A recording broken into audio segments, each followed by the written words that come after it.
New Thought Media Network. We are a global broadcast network of positive music, media, and entertainment, inspiring humanity's evolution along the journey of enlightenment and creating a world of love, peace, empowerment, and prosperity for all. New Thought Media Network. Positively inspiring.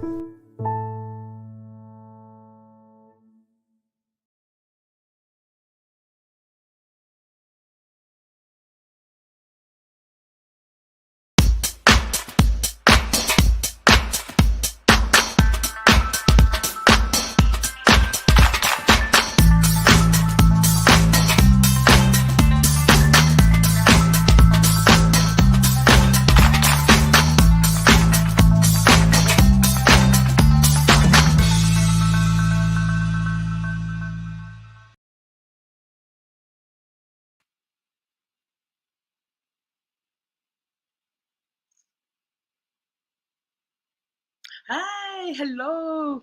It's me, Bonnie. Yes, Bonnie Morgan Gonzalez, your doula for grief. I am a grief coach, registered nurse, and a religious science practitioner. And I am here today to continue to help move that needle on bringing grief out of the shadows and into our daily lives with conversation.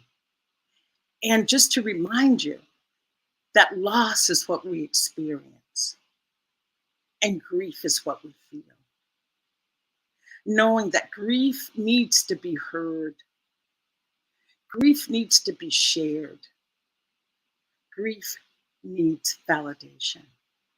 And so that is our topic today, discussing grief. And I invite you to join the conversation. You can drop a comment into the comment box and again, questions, just what's on your mind around grief. And I do want to say Happy Memorial Day. It is that day to remembering those that have gone before, especially in serving our country, but those that have gone before us in our own personal lives, and sending them light, sending them love today, knowing that they are still with us, helping to guide us in our navigation of this thing called life. So just deep love to all those that have gone before. And I just want to say, I know last week we talked about anticipatory grief. Beautiful guest on, Carol Elizondo, and she just shared so deeply around anticipating the loss. And last week we talked about the Buffalo mass shooting and the Asian church shooting, people in church being murdered. And then on Tuesday of last week, we had another mass shooting. And I don't know about you, but I'm just exhausted. I am feeling so exhausted from it all. And I encourage you or invite you to really be in touch with what you're feeling during these times and honor that. And my grief comes through as exhaustion. But I want you to know this about grief. Grief does have the magical power to heal us, change us, transform us in a positive, life-affirming way.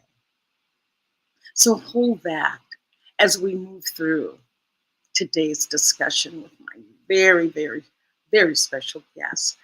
But let me just say a little bit about our topic today. And today our topic is collective grief, which happens when a community, a society, village, or nation all experience extreme change or loss. Collective grief can manifest in the wake of a major event such as war, natural disaster, or others that result in mass casualties or widespread tragedy. And that's what we are experiencing. That's what we have experienced. And I just want to add this that like individual grief, there can be that feeling of loss of control when you have this collective grief. And so we'll talk about that and a few other components with my very, very special guest. And I'm just so super excited to have Reverend Verona Garland on my show as my guest. I just feel honored to say the words, to know that she is here with us today. And she's going to share some of her pearls of wisdom coming from her deep experience and knowledge and innate wisdom around collective grief. So I'd like to take a moment to introduce my beautiful guests. And Reverend Verona of Verona is an Emerson Theological Institute credential interfaith and religious science minister, 2 for 1 there. And with the recent launch of Uniting in Love, which celebrates life's passages, just her joint ministries, Blooming Truth Global Ministries. I just like the sound of that, Blooming Truth. Expansively serves in delight, joy, exhilaration, and sacred thanksgiving. Reverend Verona's ministerial endeavors include spiritual speaking, inspirational speaking, spiritual counseling, curriculum writing, teaching, play shops. I love that versus workshops, play shops, and global exploration in oneness. She specializes, though, in abundance, mentoring, prospering possibilities, and ageless source and supply teachings. As a certified freedom coach, she brings emotional integration processes to the depths of transformational growth. And with that, I'm going to welcome Reverend Verona. Thank you so much for agreeing to come and just share your thoughts from the heart on what we are experiencing. As I've said, collective grief. But please take a moment to tell us a little bit about yourself, if I didn't cover all the bases, and then we can move into our topic. Well, thank you, Bonnie. It is so wonderful to be here with you. So wonderful to have this reconnectivity between you and me, knowing that we are constantly connected in all ways and on all levels. So I'm so happy to be here, especially on this day, Memorial Day. As a girl, Memorial Day for me was called Decoration Day. And it was the day that we went to the cemetery and decorated our ancestors' graves. And so it was already built into me that this day, and every day actually, but that grieving and celebrating were connected to one another because we would grieve our ancestors, but also it was celebrating the life that they had lived here on this side of the veil, as well as the life of them that was living still through us, through each one of us who went there to decorate. Yeah. So it's a spectacular day for us to be here together. It's always a great day to talk about processing our grief, working our way through it, allowing it to flow through us, allowing ourselves to really garner the gifts of grieving. Because grieving, like so many other things, it brings us gifts. It up-levels our lives in ways that we may not have thought of previously. So yeah, I'm really happy to be here for that, and just to be here with you, and so that we can discuss the collective grieving that has shown up as an opportunity for growth for all of us here in the United States and on the planet also, because what's going on with us reverberates out into the whole planet. We are one globe, we are one planet. So yeah, and I think you explained everything, most everything there was to say about me, other than, and you know this about me personally, for me, the spiritual journey is a journey of love and faith and trust and playfulness. It's a journey of knowing that there is always play underlying. There's an opportunity, possibility, niche for play and joy. Yes, yes. Everything that happens in goodness and gladness, even if it may not appear that way on the human realm initially. Yeah. Mm. Oh, there's so many gems that you've just touched on already. Going back to when you talked about Memorial Day, that you saw it as Decoration Day, that you held that day of remembering, and that is grief. That is a part of, I'll say mourning. That is a part of Yes. mourning, but it was accepted, Reverend Verona. Mhm, It was mhm, accepted mhm. in your area, in your state. Mine was a little bit different. My upbringing in a Memorial Day was a little bit different. So I'm glad to hear that, because maybe, just maybe, your doula for grief, we can help turn the tide a little bit of going Yes. back to some of the rituals that we Yes. used to participate in Mhm, collectively. mhm, So yes, mhm. thank you for that.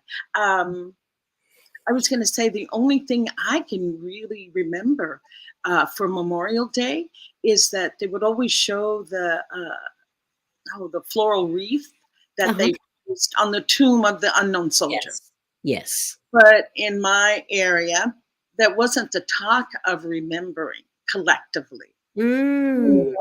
So I'm Mm. so glad that you said that. That's another thing I can put on my tools list to Mhm, mhm, bring back, to help mhm, bring us back to mhm. times where And I'd it like to add that I didn't know as a little girl that that was a blessing, you know? And it really brings into it that sometimes when we're grieving, it's there's always a blessing in the midst of everything. And mhm, so just didn't realize that it was just a generational thing that my family did. Because we would all go, my mother, my father, my grandparents. I mean, it was just a thing that we did. And I now realize that it was setting up a blessed foundation for grieving in ways that also brought through gratitude. yeah, And yeah. yeah, Mhm, yes. Um, mhm. and I was gonna say, we during that time, if someone in the family died in a family, you would see a wreath on the door that would say that that family is Oh, mourning. So then you would know, and that's another way of making it a collective process, that people yes, in the yes. neighborhood Oh, or yes. in your Mhm, mourning and grieving mhm, along with you. And if people mhm. saw the wreath, they were more inclined to stop by, maybe bring a casserole later or bring food Yes. or just check in with you to see what you needed. So Mhm. um, I hate to say this, or no, maybe I don't mind saying this. Maybe we are the elders now. We are the elders and can guide and can Yes. guide our young people, the next generation to come. Guide Mhm. back to those rituals that really Mm. allow grief its place. Mhm. Because Mhm. it definitely is a transformative process. Mhm. I love that. Yes, we are the elders, and I just get to giggle that we are the elders because I don't know about you, but I didn't think I would be one of the elders. However, it also lets us know that in being the elders, what we trans what we convey to those who are not the elders can also be conveyed in our own unique, unrepeatable ways of love and light and goodness all at Mhm, the same time mhm. that we are conveying, okay, here's a way that we navigate our way through these things. Yeah. Yes, yes, and this is how being the way showers in that way. Yes, So, yes. and Yeah. I know we live in a society where youth is all, but my spirit is youthful. Yes. My spirit is so. Thank you for reminding us that what we are going through with this Mhm. Mhm. tragedies that continue Mhm. to happen, Mhm. that it Mhm. is happening, as you said, to show Mhm. us. So Mhm. I'll let you speak to that. I'll let you speak to that. Well, one of the things that has come up for me during these times from what happened in Buffalo and what happened in Texas, in just the span of 2 weeks, the feeling tone within myself was first that where do I stand on peace? Where do I Mhm, stand on violence? And that's from mhm, within my heart, the heart and soul of me. Where actually am I comfortable with that? And in what ways am I embracing it first, because it's about the consciousness that's happening. You know, we all signed up to show up at this time for the transmutation of the planet and the transformation of the planet. So first thing is about the consciousness. So when I was feeling the feelings I was feeling, and I agree with you when you said that about it gave you fatigue. It made you feel tired. Exhausting. That is exhausting. So maybe some of that exhaustion too is I get to go inside and see where it in my heart, is there a safe place in my heart for peace? Is there a safe place in my heart for nonviolence? And is there a safe place in my heart for feeling the depth of my feelings and not doing what you or I might call spiritual bypassing them, or just lathering over them like, oh gosh. And also what I hear a lot on the airwaves these days, numbing ourselves to everything. Yes, So yes, in yes. what way do I feel that I feel? Do I allow the feelings to have a place in my life? And when the feelings show up, do I give myself an opportunity to commune with those feelings? Do I give myself an opportunity to be with the sadness, the exhaustion, the weariness, possibly, you know, everything that comes with grieving, with what's happening to us in the world, even though we all know, or at least I know, that is part of, like I said, the grandest transmutation ever. And this is some of the, you know, like Reverend Dr. Michael Beckwith always says, there's always breakdown before breakthrough. And so we're living through a humongous breakdown. Yeah, breakdown before this breakthrough. And I know that he also says that when you listen to the news and you hear so much news, just an opportunity for prayer. It's an opportunity for prayer. Yes, it is. Yeah. You know, that takes me to another subject, still on the subject. A lot of people don't have a spiritual practice or a religious practice. How do we move the conversation in a way that it embraces those that have, how do you move the conversation so that it does embrace those people that may not feel that the news is an opportunity for prayer? What is your feeling on that?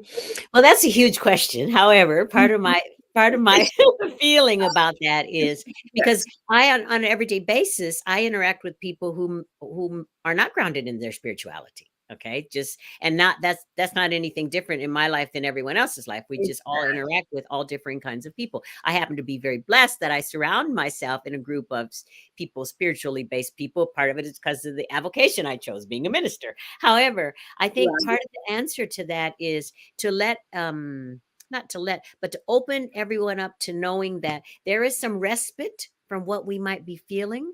And when you allow yourself to be in that respite, whether it is by walking in nature, by being still with it, by being in the silence with it, by whatever it is that gives you solace. Yes, then that really translates into spirituality, because at that point is when you really are in touch with the life force itself, you know? Yeah, exactly. And so people who don't want to, and there's a huge swath of people who say, I don't want to be a part of spirituality. I don't want to be a part of, I don't want any more religiosity ruling my life, you know, things like that. However, just knowing that that is one and the same, really. It is a spiritual endeavor. It is a spiritual beingness, so to speak, and not using spiritual jargon, but it is a spiritual entity that each of us is. Yeah, exactly. Yeah. Yes. I see that Diego put in a quote from Michael Beckwith that pain pushes until the vision pulls. I feel like we are so on that precipice. We are, most definitely. And what you and I are talking about, we get an opportunity, and it may seem like an oxymoron, but we get an opportunity to know that the pain is a blessing. Just what that quote he put up there, that the pain shows up. You know, a lot of times maybe we don't turn to our own internal wisdom until we feel like we're pushed against the wall. Do you know what I mean? We may not turn to anything or anyone until we feel like we're smushed.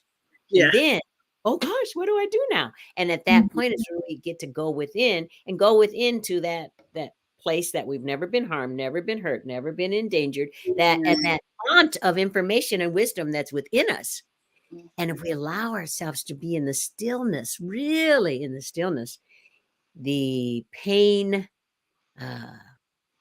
resolution, Mm-hmm. pain resolutions start to show up. Yeah. Yes. Yes. Yes. Mm. I hear that. I'm getting better. I used to say that I go to that place as a last resort Mm. after I've worried, after I fought, Yeah. Yeah. after I've done everything. I collapse Mhm. into that place. Mhm. And that's the beauty of being an elder. I have that experience of having done all that Mhm. before falling into that place Mhm. where Mhm. nothing hurts, where nothing, where all is good, all is beautiful. Mhm. Mhm. And as you talked about, not doing what we call in science of mind spiritual bypass. Mhm. What I call spiritual bypass is putting a pretty bow on it, tying up in little Oh, cute little bow. yes. Yep, Yes. yep. We're into a big paradigm shift now. You just hang on, and yep, that big paradigm shift, it's going to happen. And here's the package. See how cute it is. But Yeah. but here's what I offer when I hear somebody doing what I call tying it up Mhm. with their spiritual bypass. It's like, what do I do in the meantime? In the Yes. meantime, Yeah. what Mhm. is what is mine to do? Mhm. Maybe there Mhm. isn't anything to do. Mhm. Maybe Mhm. it's the being, just being with what has come up Mhm. from such horrific tragedies. Just being. Mhm. Mhm. Um, Mhm.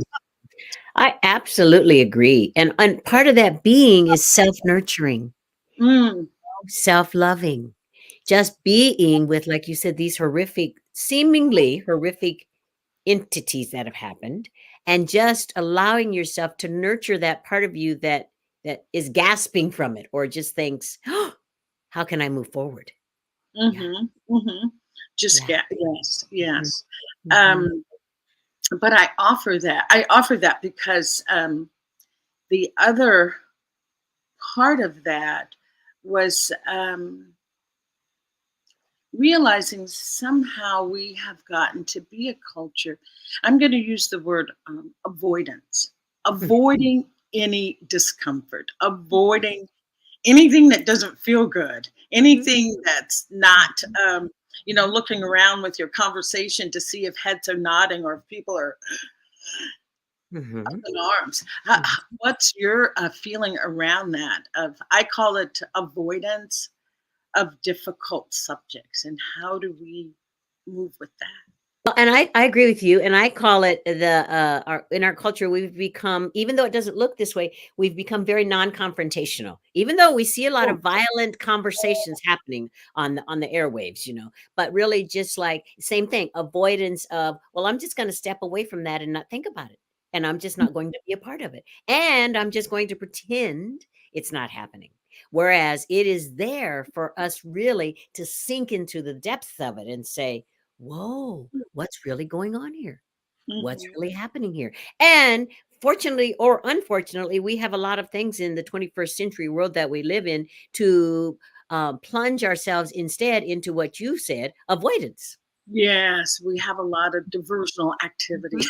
That's it. That I like that diversional activity. So I think that part of that is we get to go within ourselves, really being truly committed to yourself and just allowing yourself, even if it's just for, sometimes I suggest to people, even if you only can do it for 3 minutes, even only for 3 minutes, you can sit with how you're feeling, what's going on in your head, what if you're in a place of what ifs. And what I mean by that, well, what if this happens? Well, what if that happens? Well, what if this, like an example, what if every day we start having mass shootings? Then what's going to happen? Right. What if, I what have to if, take what a if? breath on that. I have to. Yeah. Yeah. Uh, And yes. not so much being in that what if and letting it be reality. I just finished up that sentence for what might be going on in someone's head. Just Yeah. allow yourself to know that we are swirling around in the what ifs of life. Whereas if we can swirl around in the other part of what ifs, like what ifs the stars are aligning perfectly in this very moment for some spectacular, miraculous, stupendous unfoldment happening on the planet. And it might be clothed in all these other things that we see with our five human senses. Yes, yes, Yeah. yes. Mhm. Yeah. Yeah. And not that that's going to happen. However, to allow ourselves to know that what if can have the answer to what if can be the absolute most blessed thing you can think of versus Mm. whatever else you might be able to think of. And part of this is for me, a lot of the what goes on in our world, a lot of the things we hear, a lot of the things that we are bombarded with, is the way I'd put it, is not so much what I said. What if the stars are aligning in absolute perfection for the highest and the greatest for all of us? Instead, we hear a lot of what if things Mhm. get worse? What if lack takes over? What if Oh, yes, pain takes yes. over? Right. What if violence takes over? And the thing for me is that it's all about our consciousness. It's all within us. It's all, what is Mm. my consciousness about this? Yeah, how do I feel about violence? Am I violent when I have conversations in my own head with myself? Oh, Well, I talk yes. to myself violently. Yeah. Mm. Or am I, here in California, there's a lot of freeway systems, and am I having violent thoughts on the freeway when I am interacting with my beloveds? Well, you gotta pass on freeway thoughts, okay? You gotta Yes. pass. Okay. All right. Yes, exactly. However, it's really it's a core thing within and as each one of us. Really, it Mm. is. Yeah. Mhm. Yes, yes. Oh gosh, I want to take a break, so I want to hold that thought on the Okay. what ifs. What are we saying when we talk to ourselves? I love that idea as well as to help us look and navigate these really times of collective Mhm. grief. So we'll Mhm. take a break and Okay. come right back with my All right. beautiful guest. Thank you. Right. Mhm. Mm.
New Thought Media Network. We are a global broadcast network of positive music, media, and entertainment, inspiring humanity's evolution along the journey of enlightenment and creating a world of love, peace, empowerment, and prosperity for all. New Thought Media Network. Positively inspiring. Thank you so much and welcome back. I just want to take a few minutes to go through some of the comments that I see has been posted. Diego says yes. Spectacular. Something spectacular is breaking through. And I love that other one. Something wonderful is happening right now. He also goes on to say, oh, I love this. I used to use my time stuck on the 405 freeway. That's in LA. If you've ever been to LA, you know that freeway. It's a parking lot. As a time to send out random love. That is beautiful, Diego. You sent out a lot of love if you were on 405. LA is all loved up. And the last comment, it used to get me Oh, I'm so sorry. Let me take my glasses off. It used to get me some odd looks from surrounding traffic. Well, I've learned on the 405, just look straight ahead. Just look straight ahead. Thank you. I just want to take a moment and just show Reverend Verona's website, Joe, Okay. so that we can know where to find her later after the show, because I know you'll want to just look over her website and see all the beautiful services that she offers. Yeah, that lovely, just beautiful, beautiful website. So thank you. All righty. So getting back, thank you. Thank you, Joe.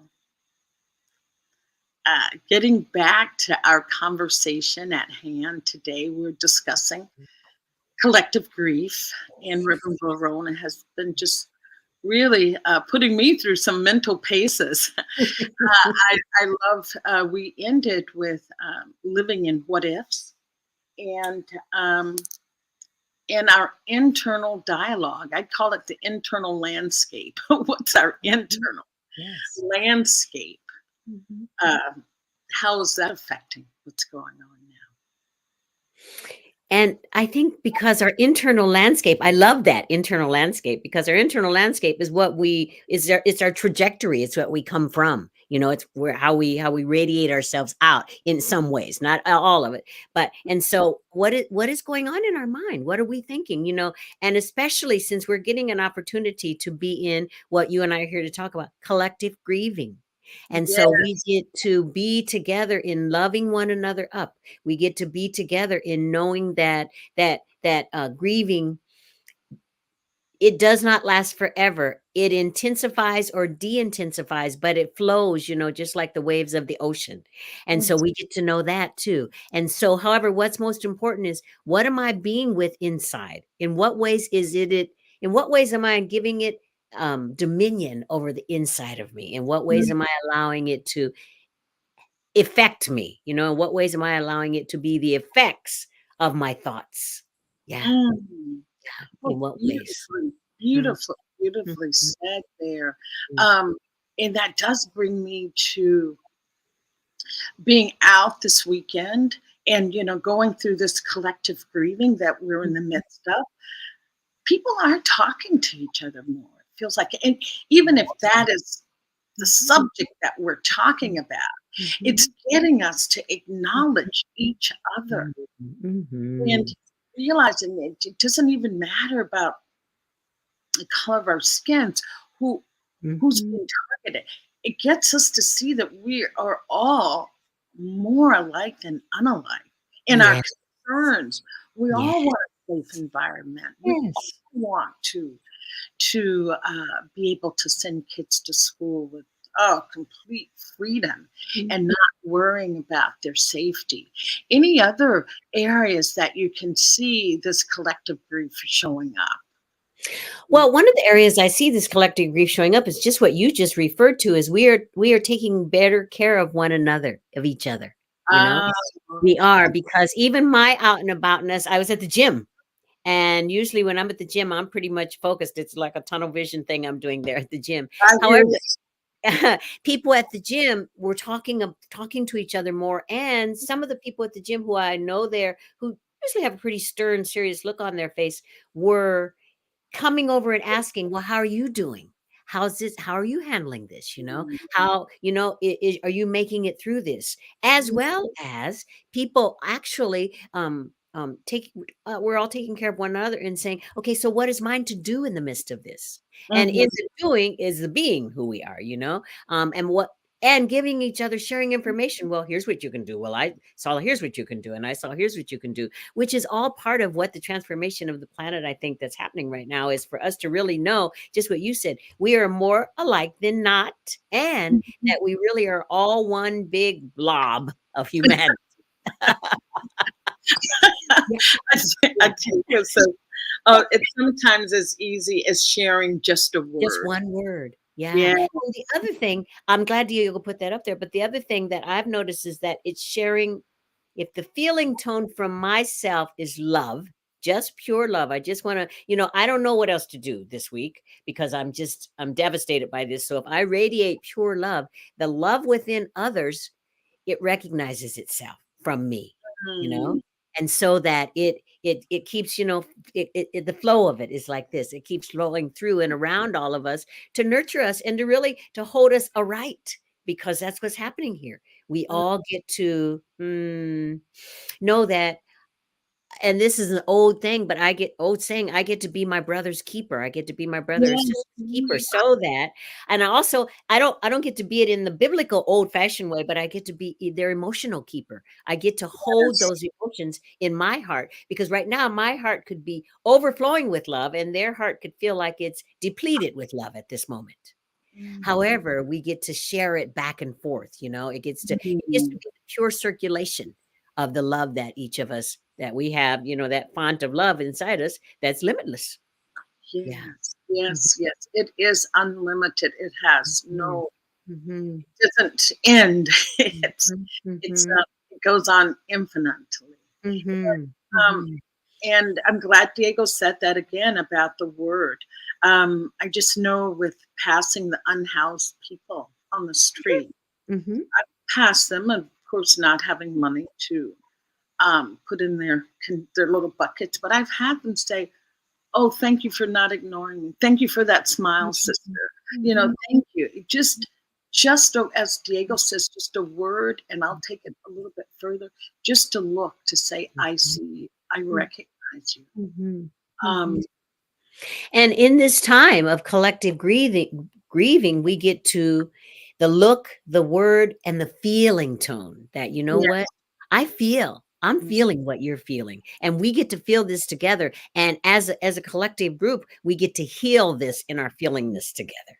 That the more we all feel for one another, then a healing gets an opportunity to show up, to emerge, because in all of this too, for me, part of the sadness or as part of the upsettedness and in also the loving healingness is for the perpetrators of these things, of both of these mass shootings. Yeah, I get to open my heart and pour forth limitless compassion and love onto the people who held these weapons. Well, I applaud you, and I'll just be honest with you. I'm still working on that. I'm Mhm, still working mhm, on. I'm mhm, working on mhm, that. mhm. And we all get to, and I thank you for admitting that, because we're all on that spectrum. We're all in different places. Okay. Yes, We're yes. all in different places. That's it. Yeah. And we get to all know that that's a part of it too, with our collective grieving. Part of the grieving of what I understand grieving is, first you get to is a place of awareness and acceptance. And Mhm. so I get to be in a place of awareness and acceptance for this person that, and I'm saying perpetrated because I wasn't there and I didn't exactly get to see what they did, but I have heard the recounting of what has happened. It And so happens. that I get an opportunity within myself too to really say, okay, can I stretch myself far enough to have compassion for that person? And part of that is having compassion for myself within. Where am I with having compassion for me? Where am I with having compassion with the things that I may think that I did, quote unquote, wrong, Mm, versus where am I in compassion? Yeah, for myself. wow. Um, Diego, thank you. Um, but then we get into a dynamic of asking ourselves, Mhm, am I available to receive? mhm, mhm, And am I available mhm, to receive? mhm. I love that, because it's really the depths of it all, as well as it's something we don't ask ourselves. Mhm. We don't generally ask ourselves that. And usually we think, well, I mean, sometimes we're kind of not flippant about it, but maybe surface about it. Well, of course I can receive love. Yes. My Yes. mother loves me, or my grandmother loves me, or my partner or my spouse loves me, or my dog or cat or snake loves me. However, when we get to that place of, am I open to receive love? How open am I to receive love? And it is really what he said. It's really very pivotal. Am I open to receive love? And if I am, if I'm open to receive love, then that means I'm open to give love. Mm, Yeah. Yeah. yeah. Yeah. Yeah. Mhm. Um, Wow, I'm just being with that personally in this moment, personally knowing how I feel about the perpetrators and bringing it back to love and saying that I'm a loving person. Mhm. And um, I so feel as well that this time is bringing us to having really true dialogue, like we're having right now, true Yes. dialogue, Yes. and being able to dialogue with people that don't share like I do. Yes. That Yes. that is where I was. I was in a store the other day, and again, as I said, all these bringing up conversations, Mhm, mhm. and this lady was just saying, "Well, you know why all this is happening? You know why all this is happening?" Mm. Well, I'm listening. I'm listening, and I'm listening with that, learning how not to react. Mhm. She says, "Well, it's all happening because." They took prayer out of school. I bet those kids couldn't even pray, and God is now punishing. And I just thought, if I'm using the term God, for me, it would be a loving God who's just as devastated as I am, who is there comforting, giving, not giving people God. But I was able to not react to that, just listening to that, but then asking some poignant questions to the effect of what she was saying. So that's what I feel these times are offering us opportunities to interact with people that are not in our normal circle. Mhm. My friends would never say that, but sharing dialogue. Um, And and I think that what you're saying is spot on because it's fits right into collective grief because grieving is about, as you know, about so many different things. However, I find the same thing. I have conversations now with people who I generally would not have had conversations with previously. And for me, just like you, the most important facet of that is, am I listening with my heart? Am I mm, listening with my heart? Am I letting everything else fall away? Am I letting my preconceived beliefs and opinions fall away? Am I allowing my perspective to fall away during the listening as a part of the mm, listening? oh, Really just listening with my heart and knowing that the reason I'm listening with my heart here is that this is enriching my life in some way. And of course, my listening is enriching that person's life in some way. Yeah, mm, mm. Yeah, I really feel that this is a truth right now it of is. really being, of really listening and Mhm, being with each other mhm, and moving the conversation deeper, taking it down mhm, another deeper level. mhm, And as I said before, realizing we all want the same thing when we get through that conversation, that we all want the same thing. mhm, mhm, and Bonnie, I agree with you absolutely. We all want the same thing. We all desire the same thing, and we all are the same thing. However, we have some pile up of belief systems that make us not see that, or that Mhm, make that a challenge to recognize and know. mhm. It's hard to make it part of our daily cognizance because we have these other belief systems. Like we might have a belief in lack, or we might also have this and in the true dictionary sense, ignorance of what is going on with someone else, just the not knowingness of what is going on with someone Mhm. else. And so that we may build up a belief system because of the not knowingness of what is going on with someone else. Yeah. Yes, yes. And sometimes I don't mm, always, well, let me just try to reframe it. When I'm with someone that I feel I just don't have a clue as to what they're talking about, where they're coming from, if you know what I'm Mhm, saying, it's like, I don't even know how you got to that mhm, belief or who instilled those values in mhm, mhm, you.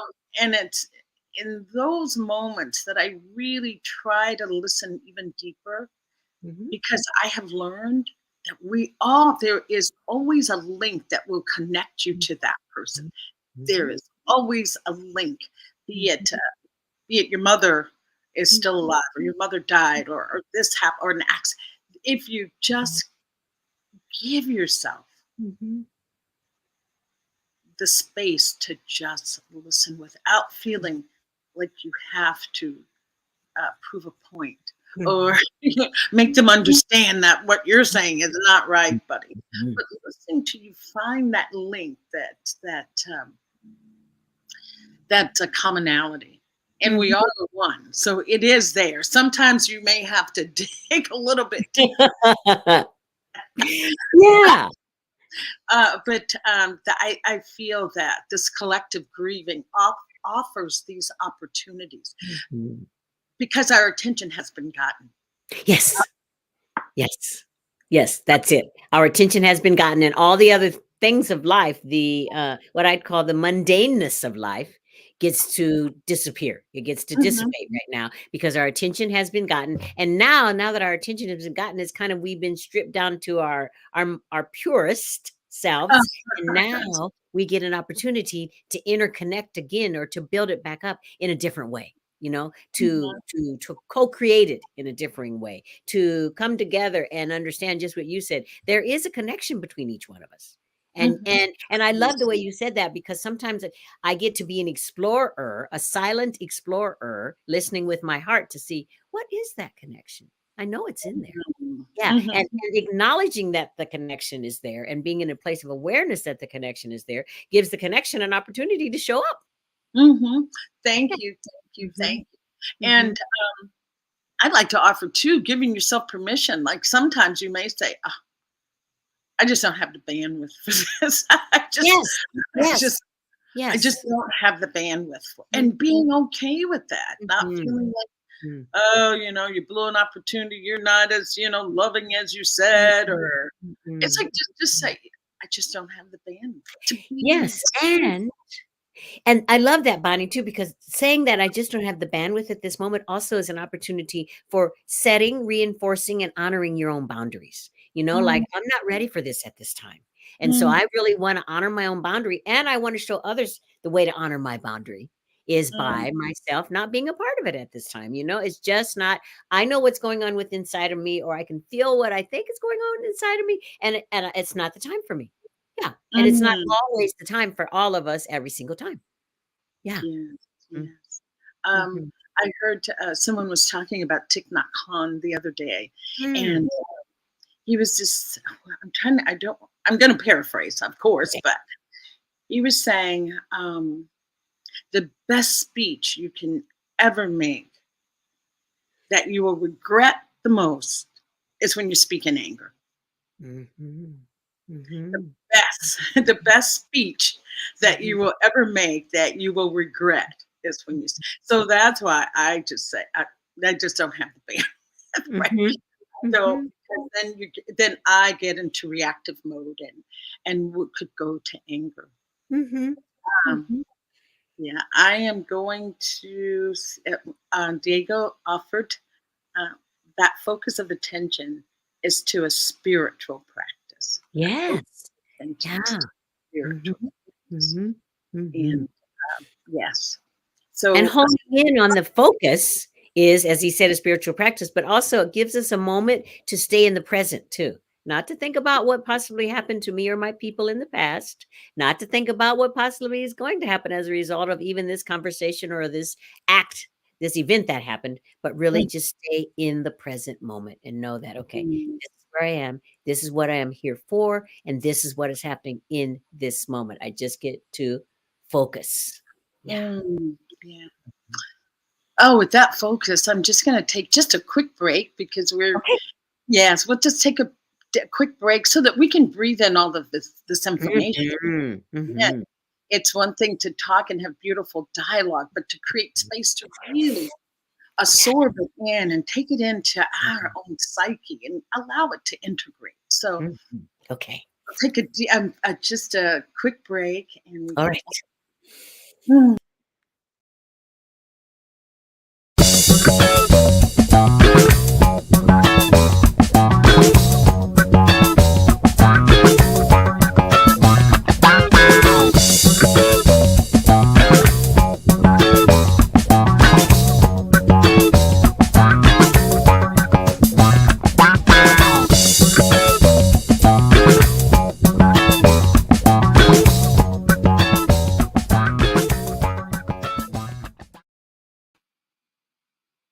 Welcome back. Welcome back. We're just in the middle of a really heart moving, soul stirring conversation with our own beautiful Reverend Verona Garland. And just so in gratitude for her today, sharing her pearls of wisdom.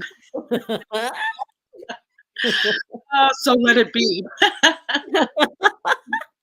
And thank you.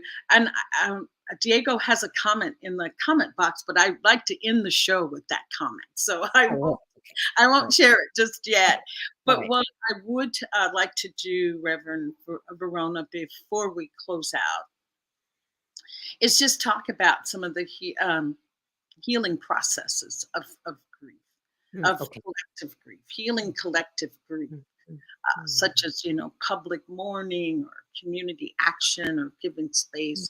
And I think we've covered giving space to ourselves, allowing ourselves to have that respite, to go in for that respite, to recognize when we are not, that when we cannot be 100% for our brothers and sisters, to recognize that. Is there anything else that you would like to share around that process of healing collective grief?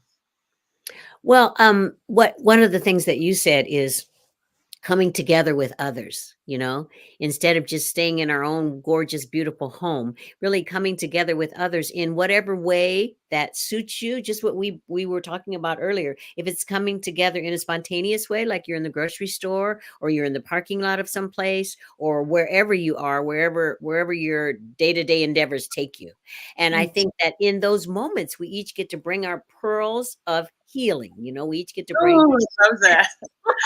We each get to bring the gifts that are a part of our particular healing. Like one of the gifts that I came in with, that I incarnated with is, and I don't do anything to make it happen, is that I have the gift of giving a sense of serenity, and assurance. And that's just part of who I am. So I think part of this whole collective healing and collective grieving is getting clear about the distinction of what gifts you have, and then giving yourself an opportunity to share those gifts, and sometimes it's just like, for my gift, it oftentimes is not anything I say or do.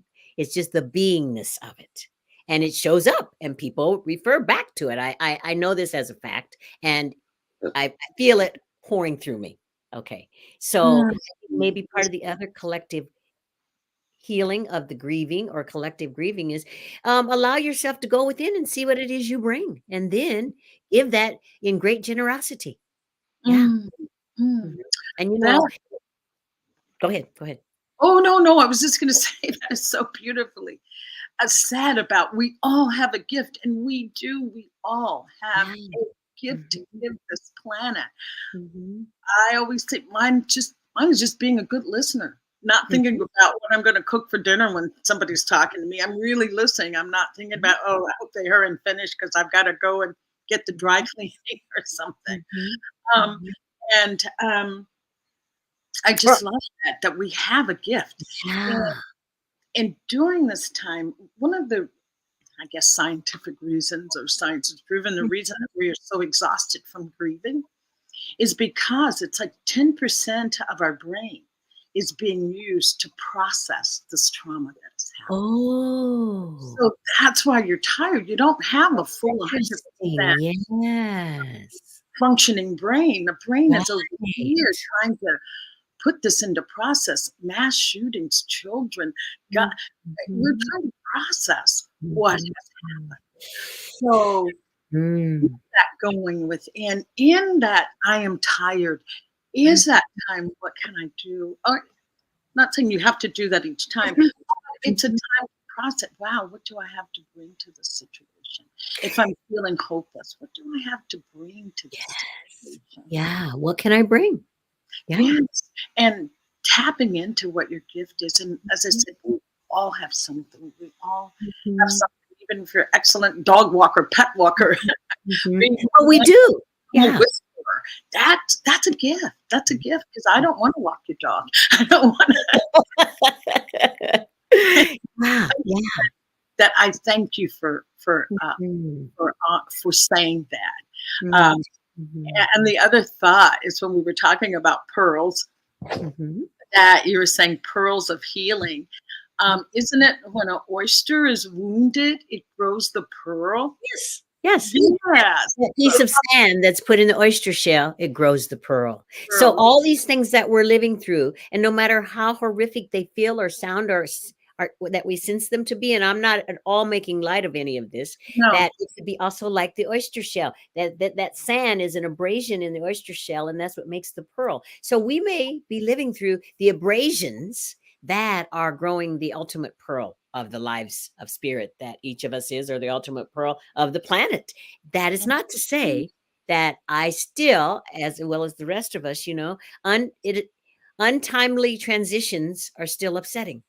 And especially when it happens to people who are like me, look like me, or people or children, because the other thing too is that it's the whole time is a human construct. And so we may think, well, if someone leaves the planet when they're 9 years old, they didn't get to have an entire life.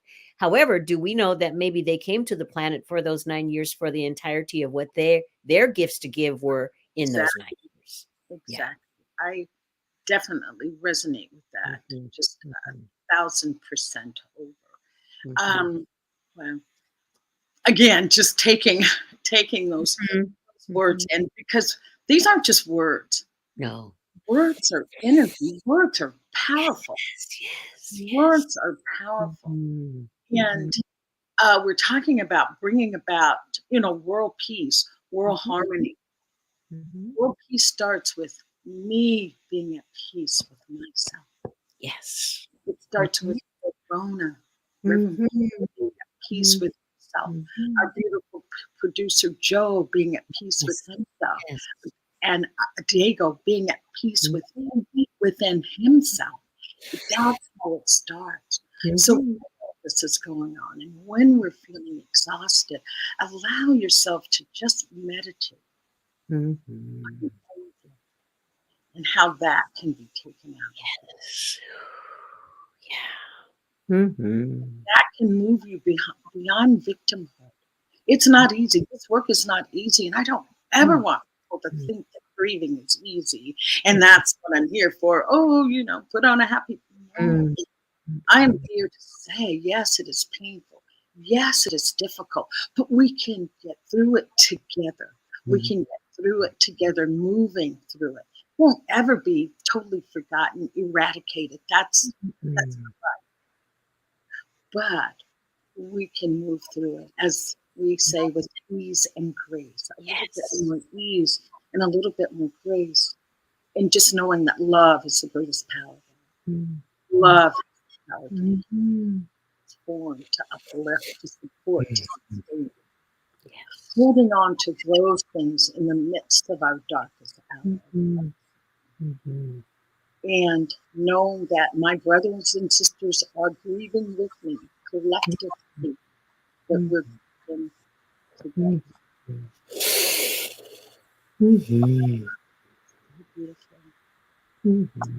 I was going to say there's 2 quotes I'll end with, but before I do end, I just want to say thank you, Reverend Verona. You can stay on. We could do another hour, but I just want us to move forward.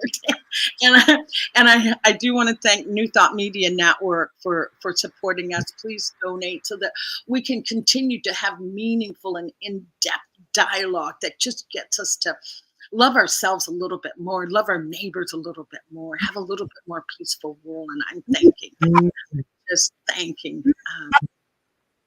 New Thought Media Network. And I see that my brother Zoe is there. He says, thank you both. Blessed be Zoe that you're here. And Diego, or blessed Diego, says, as we praise now, we bless our one. As we praise now, says, this has been a special time together with you today. I've enjoyed being with my brother Diego as well. Very much. So, Reverend Verona, I want you to just have one. Let us know where we can see you, find more about you, be with you as you're taking your life.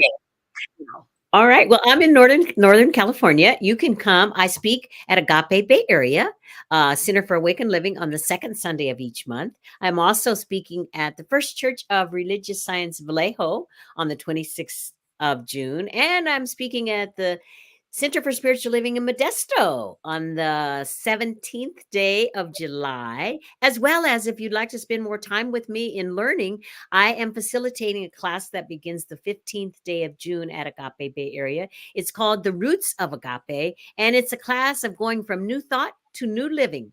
And it's a class also for activating wellness in every aspect of your life. And that's going to be for 6 weeks from June 15th to July 19th, as well as you can see me on my website. On my website, I regularly post my latest sharings, speeches, co-creation, and play dates in spirit. Wow. Thank you. Thank you. Thank you. This has just been, it's been a show that is going to be in my memory banks for a long time to come, and not just in the memory banks, in the heart. Thank you all for watching. Come back next week. And next week, our topic will be cumulative grief. Cumulative, when things happen on top of the other, on top of the other. Sending love and peace and blessings to each person out there. Thank you so much. Thank you.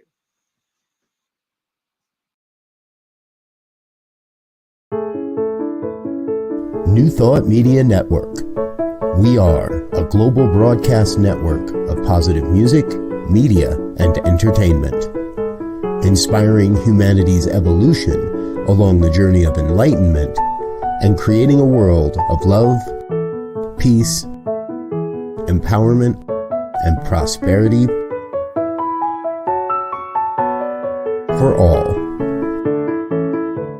New Thought Media Network. Positively inspiring.